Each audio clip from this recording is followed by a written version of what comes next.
بسم اللہ الرحمن الرحیم نحمد و نصلی علی رسول الکریم۔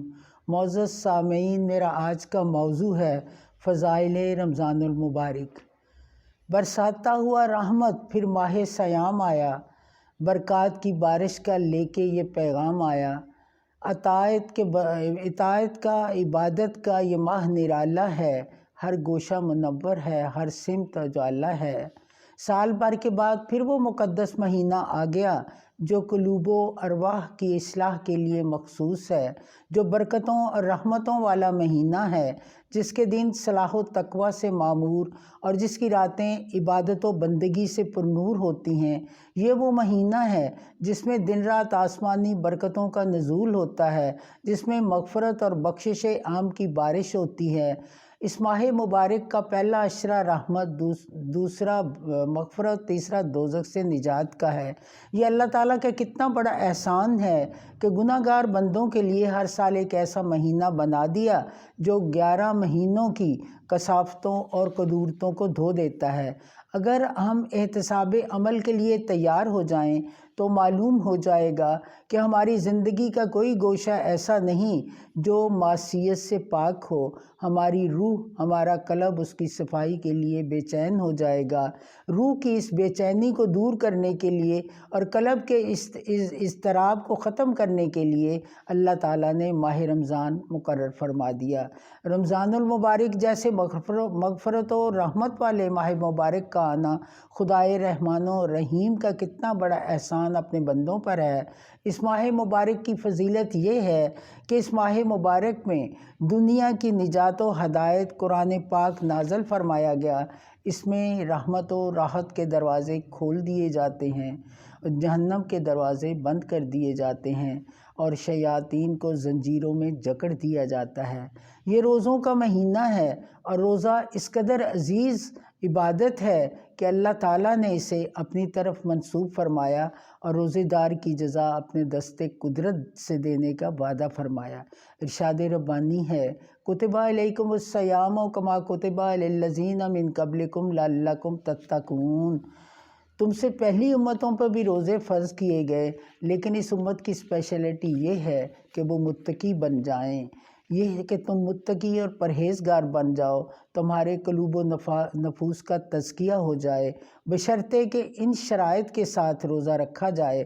وہ شرائط 2 ہیں، ایک ایمان ہے، دوسرا احتساب ہے۔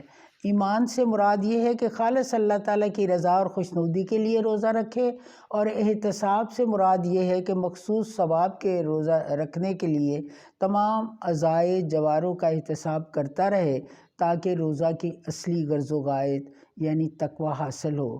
روزہ کے ذریعے تم اللہ تعالیٰ کی ذات پاک کے ساتھ ایک روحانی نسبت پیدا ہو جائے، تمہاری روح پاک ہو جائے، نفس پاک ہو جائے، جسم پاک ہو جائے، معاشرہ اور تمدن پاک ہو جائے۔ اللہ تعالیٰ نے روزہ داری کے 6 مقاصد بیان فرمائے ہیں: پرہیزگاری، شکر گزاری، منزل مقصود پر کامیابی، تقوی، شکر اور رشد۔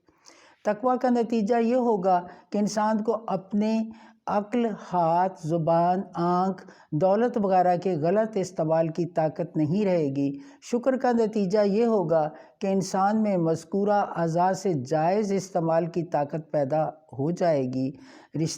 رشد یہ ہے کہ انسان خطروں، برائیوں اور آزمائشوں سے بچ کر اللہ تعالیٰ کی ان نعمتوں کا صحیح استعمال کر کے اپنی منزل مقصود کو پا لے گا۔ ماہ رمضان ایک ایسا مبارک مہینہ ہے کہ آپ اس میں روزے رکھیں تاکہ آپ کا جسم، دل، عقل پاک ہو جائے۔ آپ قرآن پڑھیں تاکہ آپ کا دماغ روشن ہو جائے۔ مقصد کھانے پینے وغیرہ سے روکنا نہیں ہے بلکہ اخلاق حسنہ پیدا کرنا ہے، صفات حمیدہ سے آراستہ ہونا ہے، خواہشات نفس پر قابو پانا ہے، ضبط نفس اور تحمل کا خوگر ہونا ہے، فتنہ انگیزی سے باز آنا ہے، قرب الہی رضائے مولا کا حاصل کرنا ہے۔ روزہ سے پرہیزگاری کی قوت پیدا ہو جاتی ہے۔ جھوٹ، غیبت، اقوال قبیحہ روزہ کو باطل کر دیتے ہیں۔ حدیث مبارکہ ہے، روزہ ایک ڈھال ہے۔ روزہ کے ذریعہ انسان شیطان اور نفس کے وار کو روکتا ہے۔ حدیث مبارکہ ہے کہ روزہ نصف صبر ہے۔ رمضان صبر کا مہینہ ہے اور صبر کا بدلہ جنت ہے۔ روزہ داری سے انسان میں جزو انکساری کی صفت پیدا ہوتی ہے۔ روزہ حیات ابدی کا ذریعہ ہے، اس سے روحانی قوت غالب آ جاتی ہے، جس کی وجہ سے دل میں نور اور جسمانی پاکیزگی پیدا ہو جاتی ہے، بدن کا تزکیہ اور قلب کی طہارت ہو جاتی ہے۔ جو شخص خالص اللہ کی رضا کے لیے رمضان شریف کے روزے رکھے تو اس کے سب پچھلے گناہ معاف ہو جائیں گے۔ روزہ اور قرآن مجید قیامت کے دن شفاعت کریں گے۔ روزہ کہے گا، الہی میں نے دن کے وقت اسے کھانے پینے سے روکا، اس لیے اس کے حق میں میری سفارش قبول فرما۔ قرآن کہے گا، میں نے اس کو رات سونے نہ دیا، اس لیے میری سفارش اس کے حق میں قبول فرما۔ اللہ تعالیٰ دونوں کی سفارش قبول فرمائیں گے۔ روزہ دار کے منہ کی بو اللہ تعالیٰ کے نزدیک مشک سے بھی زیادہ پسند ہے۔ روزہ دار کے لیے افطار کے وقت دریا کی مچھلیاں بھی دعا کرتی ہیں۔ روزہ دار کے لیے ہر روز جنت آراستہ کی جاتی ہے۔ رمضان المبارک کی آخری رات میں روزہ داروں کے لیے مغفرت کی جاتی ہے۔ نبی اکرم صلی اللہ علیہ وسلم کا ارشاد مبارک ہے کہ اللہ تعالیٰ اور اس کے فرشتے سحری کھانے والوں پر رحمت نازل فرماتے ہیں اور ان کو دعا دیتے ہیں۔ نبی اکرم صلی اللہ علیہ وسلم کا فرمان مبارک ہے کہ سحری کھایا کرو، اس میں برکت ہوتی ہے۔ روزہ دار کے لیے دو خوشیاں ہیں، ایک روزہ افطار کرنے کی، دوسری قیامت کے دن جب اللہ تعالیٰ کا دیدار اسے نصیب ہوگا۔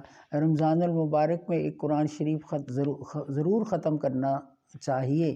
رمضان شریف میں اپنے اللہ کو دل کھول کر یاد کریں، قرآن کے ذکر و فکر میں اپنا وقت گزاریں، نوافل پڑھیں، اعتکاف میں بیٹھیں، گناہوں سے توبہ کریں، ہم سچ کی حمایت کریں، غریبوں کی امداد فرمائیں، صحیح معنوں میں صابر، شاکر، پرہیزگار، مجاہد بن کر اللہ کی رحمت و مغفرت اور نجات کے مالک بن جائیں۔